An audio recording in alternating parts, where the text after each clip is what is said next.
सुबह शुरू की गई अपनी बात को पूरी करने के लिए मैं विष्णु बैरागी अपनी यूट्यूब चैनल बैरागी की बातें लेकर आपकी सेवा में हाजिर हूँ।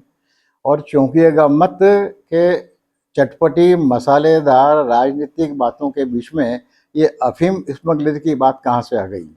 हुआ ये मित्रों कि कुछ मित्र लोग कल ओंकारेश्वर जाने के लिए मंदसौर ज़िले से इधर रतलाम होते हुए निकले, तो कुछ वक्त उन्होंने मुझे दिया।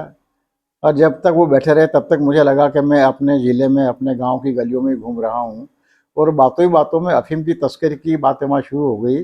अभी वहाँ पर शायद कुछ एक दो लोग पकड़े गए ऐसा मालूम पड़ा वहाँ पर, या कुछ लोग भागते फिर रहे हैं। तो मुझे अचानक ही एक तस्करी का ऐसा किस्सा याद आ गया मुझे उनके जाते जाते, कि मुझे लगा कि इस बोझिल हो रहे वातावरण में जहाँ लोग हंसना भूल गए हैं, हंसने के लिए बहाने तलाश कर रहे हैं, तो आपको आज एक किस्सा सुनाऊँ मैं जानबूझकर। तो रोक नहीं पा रहा हूँ अपने आप को, और मुझे उम्मीद है कि वो आपको आनंद आएगा, आपको अच्छा लगेगा और ऐसी ही बातें आप और भी सुनना चाहेंगे। उससे पहले मैं अपनी बात शुरू करूँ, निवेदन आपसे, मेहरबानी करके मेरा चैनल सब्सक्राइब कर लीजिएगा। आप मदद कर रहे हैं, सब्सक्राइब कर रहे हैं, वीडियो देख रहे हैं और मुझे अच्छा लग रहा है, लेकिन इस अच्छे लगने में और बढ़ोतरी कीजिएगा, इसमें और संपुट लगवाइएगा कृपा करके। मित्रों, एक मन से एक तस्करी का जो अनुभव अनूठा किस्सा है, ये मंदसौर ज़िले का है। एक पटेल बा का, और ये किस्सा उन पटेल बा ने ही सुनाया था। हम दोनों के बीच में 18 साल का अंतर था उम्र का, और दोस्त तो वो दादा के थे किंतु याराना मुझसे बरतते थे। और दो परिचय के पहले क्षण से उन्होंने उम्र का फासला हटा दिया, पहुंच दिया था, और मुझे दोस्तों की तरह ही मिले थे। और जब भी मिले तब हर बार उसी मैत्री भाव से ही मिले। और स्वभाव पर उम्र के छोटी सी खरोच भी उन्होंने नहीं आने दी। खूब गर्मजोशी से मिलते, खूब बतियाते, खूब बातें करते, और बातें करते करते जैसे अपन यार दोस्तों में एक दूसरे की पीठ पर धूल जमा देते हैं, उस तरह से मेरी पीठ पर 5 साल धूल जमा देते थे। वे बरसों तक मंदसौर जिले की मल्हारगढ़ तहसील के एक समृद्ध गांव के पटेल रहे। दोस्तों, बातों ही बातों में उन्होंने मुझे वो किस्सा सुनाया जिससे उनकी पटेल के काम करने को हमारे यहाँ मालवा में पटलई करना बोलते हैं। जो आगे आगे बढ़ के बातचीत करता है और नेतृत्व हासिल करने की कोशिश करता है, बोले पटलई कर रहा है। तो बातों ही बातों में उन्होंने मुझे वो किस्सा सुनाया जिसने उनकी पटलई को सीमेंट कंक्रीट की मजबूती दे दी थी। वे उस जमाने के इंटर पास थे दोस्तों, जिस जमाने में मिडिल पास को नौकरी मिल जाया करती थी और मैट्रिक पास होने का किसी को दर्शनी बना दिया करता था। उन्हें अच्छी खासी नौकरी मिल रही थी, इंटर पास थे, लेकिन मिजाज के गरम कड़क, ताबेदारी मतलब सबॉर्डिनेशन, अधीनस्था किसी की कबूल नहीं करना और बंद कर नहीं रहना, सो इनकार कर दिया नौकरी के लिए। परिवार के पास ईश्वर का दिया खूब भरपूर सिंचित जमीन का अच्छा लंबा चौड़ा रकबा था। उन्होंने खुद को खेती में झोंक दिया। घर के नाम पर बहुत लंबा चौड़ा बाड़ा, बाड़े के बीचों बीच बना एक मंजिला पक्का मकान, और ये पक्का मकान गांव का इकलौता पक्का मकान।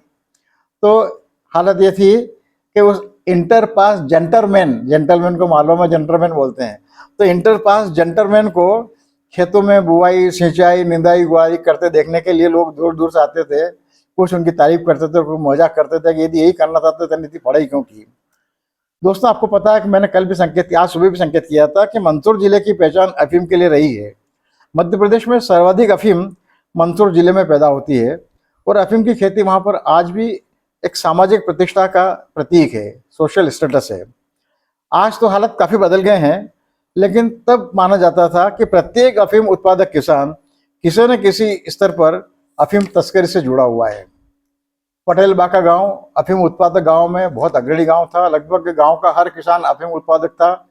नामचीन अफीम तस्कर और उनके कारिंदे इस गांव में अक्सर नजर आया करते थे।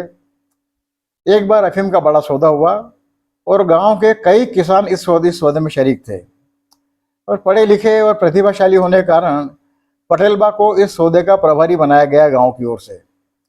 सब कुछ तय हो गया, और तय हो गया कि फला तारीख की रात को तस्कर के लोग आएंगे और अफीम की डिलीवरी ले जाएंगे। भागीदार किसानों की सारी अफीम पटेल बा के घर पे इकट्ठी कर दी गई। अब एक तो बड़ा सौदा और दूसरा माथे पर जिम्मेदारी, तो पटेल बा को आराम नहीं, चैन नहीं था। उन्होंने अपने पक्के मकान की छत पर खाट बिछवाई। अमावस की रात, माहौल में अफीम की मादक गंध, लेकिन पटेल बा की आंखों में नींद आने की कोई परमिशन नहीं थी। ने आंखों ने अनुमति नहीं दी। वो पटेल बा कभी खाट पर बैठे तो कभी छत पर चहलकदमी करें, और इसी में आधी रात बीत गई। धीरे धीरे धीरे तस्करों के कारिंदों का आने का समय पास आने लगा। पटेल बा की बेचैनी बढ़ने लगी। ऐसा काम अब तक उन्होंने छोटे स्तर पर किया था, और इतने बड़े स्तर पर पूरे गांव की ओर से काम करने का मौका पहला मौका था। तो उनकी आंखें झपटने को तैयार नहीं थी, और आंखें मशाल बनकर अमावस के अंधेरे को घूर घूर कर और चीर चीर तक दूर दूर तक देखने तो लेने की कोशिश कर रही थी। ये सब देखते हुए अचानक पटेल बा चौंके। दूर से दो जीपों की बत्तियां चमकती नजर आई। पटेल बा ने सोचा, ये क्या, ये तो तय नहीं हुआ था। तस्कर के लोग तो मोटरसाइकिलों पर आने वाले थे, ये जीपें कैसी, जीपों में कैसे आ रहे हैं। और पटेल बा को बात समझने में एक क्षण नहीं लगा। उन्हें पूरी बात समझ में आ गई कि यकीनन किसी भेदिए ने पुलिस को खबर कर दी होगी, और ये पुलिस वाले आ रहे हैं। तब क्या किया जाए, कुछ सूझ नहीं पड़ रही थी। जीपों की घरघराहट और उनकी बत्तियों की रोशनी पल पल पास आती जा रही थी। गांव से उनकी दूरी हर सांस पर कम हो रही थी। छापा कामयाब हो गया तो आधे से ज़्यादा गांव पकड़ा जाएगा, पटेल साहब सोच रहे थे। अब क्या किया जाए। अचानक वो हुआ जिसकी खुद पटेल साहब ने भी कल्पना नहीं की थी। ऐसा लगा जैसे किसी आत्मा ने पटेल बा पे सवारी कर ली हो, किसी आत्मा ने पटेल बा की काया में प्रवेश कर लिया हो। इस तरह पटेल बा उठे और पूरी छत पर लगभग आधे दौड़ते हुए जोर जोर से चिल्लाने लगे, डरना मत रे, घबराना मत रे, चिल्ला डरो मत, ये डाकू नहीं है, ये तो अपने पुलिस वाले हैं, अपनी मदद के लिए आए हैं, अपनी रक्षा करने के लिए आए हैं। पटेल साहब ने चिल्लाना शुरू कर दिया। अब छोटा सा गांव, कवेले कुछ छतें, पटेल बा की आवाज़ गांव के हर घर में गूंजने लगी। जिनकी अफीम थी वो तो पहले से आधे जगे हुए थे, वो तो पूरे जागे ही जागे, बाकी गांव भी जाग गया। और पटेल बा का मकान मानो पंचायत घर में बदल गया एक क्षण में। जिन लोगों का माल था वे चीतों की तरह झपटे, अपना अपना माल कब्जे में किया और ठिकाने लगाकर वापस पटेल बा के घर पहुंचकर भीड़ में शामिल हो गए। कुछ ही मिनटों में पुलिस दल पहुंच गया। पूरे गांव को एक साथ जमा देख दरोगा जी चौंके भी और भन्ना गए। उन्हें फौरन समझ में आ गया कि सारा खेल खराब हो गया है। समझ तो गए, लेकिन कहते भी क्या और करते भी क्या। गुस्से में पटेल बा को खरी खोटी सुनाने लगे। उन्हें सूझ तो पड़ गई कि इन सबके पीछे पटेल बा ही होंगे। उधर दरोगा जी बिफरे जा रहे थे, इधर पटेल बा बहुत ही मासूम दयनीय मुद्रा में सफाई दिए जा रहे थे कि हुजूर क्या गलत कर लिया मैंने। डाकू समझकर गांव के लोग बंदूक चला देते तो पता नहीं क्या से क्या हो जाता। मैंने तो आपको और गांव वालों को बचाया साहब, और आप हैं कि मुझे डपटे जा रहे हैं। सच्ची में भल मनसक का तो जमाना ही नहीं रहा। पूरा गांव पटेल बा की हाँ में हाँ मुंडी हिलाता हुआ मुंडियाँ हिला रहा था, और दरोगा जी झल्लाए चले जा रहे थे। उनकी झल्लाहट देखते बनती थी, लेकिन दरोगा जी आखिर कब तक झल्लाते। थोड़ी देर में चुप हो गए। अब पटेल बा ने गांव वालों को डांटा, अरे अपना आराम छोड़कर आधी रात को हुक्म आए हैं और तुम आंखें फाड़ के देख रहे हो, कुछ तो शर्म करो। गांव का नाम डुबाओगे क्या, हाकम को कम से कम पानी के तो पूछो। सुनते ही पूरा गांव ताबेदारी में जुट गया। फटाफट देसी घी का हलवा बनाया और लोटे भर भर कर कड़क मीठी चाय पेश की।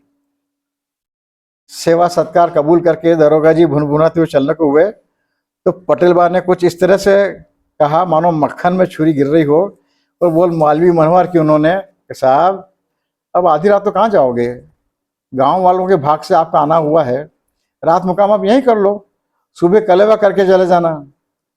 दरोगा जी झल्ला उठे, तिलमिला उठे गए, मानो कान खजूरे पर किसी ने चीनी छिड़क दी हो। चिहुक कर बोले, रहने दो पटेल रहने दो, मुंह में आया निवाला तो आधी रात को छीन लिया, और सुबह के कलेवे की मनवार कर रहे हो। तुम्हारी मनोहर का मान फिर कभी रखूंगा, याद रखूंगा और राह देखूंगा, लेकिन तुम भी याद रखना, जब कभी मेरे ठिकाने पर आओगे तो कलेवा तो क्या पूरा भोजन कराऊंगा, वो भी बिना मनोहर के। मुश्किल अपनी हंसी रोकते हुए पटेल बा नजर नीचे करते हुए दीन भाव से बहुत विनीत मुद्रा में बोले, आप हाकम हम रियाया, आप जैसे रखेंगे वैसे रहेंगे हुजूर। आप नाराज हो आपकी मर्जी, अपने जानते तो हमने कोई गुनाह नहीं किया, फिर भी आप सजा देंगे तो भुगत लेंगे हुजूर। गरीब तो वैसे भी जगत की जोरू होता है, भला हाकम से हुज्जत कौन कर सकता है। हटाकर हंसते हुए पटेल बा ने कहा, आग उगलती आंखों से देखते हुए दरोगा जी ने विदा ली। उनकी जीपों ने गांव छोड़ा भी नहीं कि मेरे घर के सामने मानो जश्न मनने लगा। लोगों ने मुझे कंधे पर उठा लिया।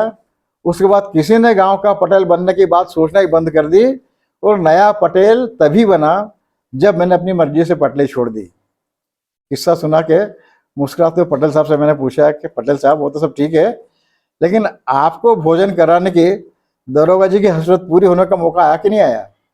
पटेल बाबू बोले, दरोगा गुस्सेल जरूर था लेकिन मूर्ख नहीं था। अपनी आंखों देख लिया था कि पूरा गांव मेरी पीठ पर है और कुछ ही दिनों बाद उसने मुझसे दोस्ती भी कर ली। तो मैंने थोड़ी सी शरारत करते पूछा, पटेल बा दोस्ती कर ली? आपके हर काम से दोस्ती कर ली? पटेल बा कुछ नहीं बोले, मेरी पीठ पर जोरदार धूल जमाई और ठटाकर हंसे और बहुत देर तक हंसते रहे। इतनी देर तक हंसते रहे कि आगे सुनाने के लिए मेरे पास कुछ भी नहीं बचा। उम्मीद है आपको पटेल साहब की ये अफीम तस्करी वाली कहानी, आपको कहानी नहीं ये वास्तविक घटना आपको अच्छी लगी होगी। ऐसे और भी मेरे पास अच्छे संस्मरण हैं, प्रेरक भी हैं और संदेश देने वाले भी हैं। उम्मीद करता हूँ आपको अच्छा लगा होगा और आगे भी आप ऐसी बातें सुनना पसंद करेंगे। वो सब करें उससे पहले कृपा करके मेरा चैनल सब्सक्राइब कर लीजिएगा, मुझे मदद कीजिएगा। बहुत बहुत धन्यवाद। सदैव की तरह आपका कृपाकांक्षी मैं विष्णु बैरागी।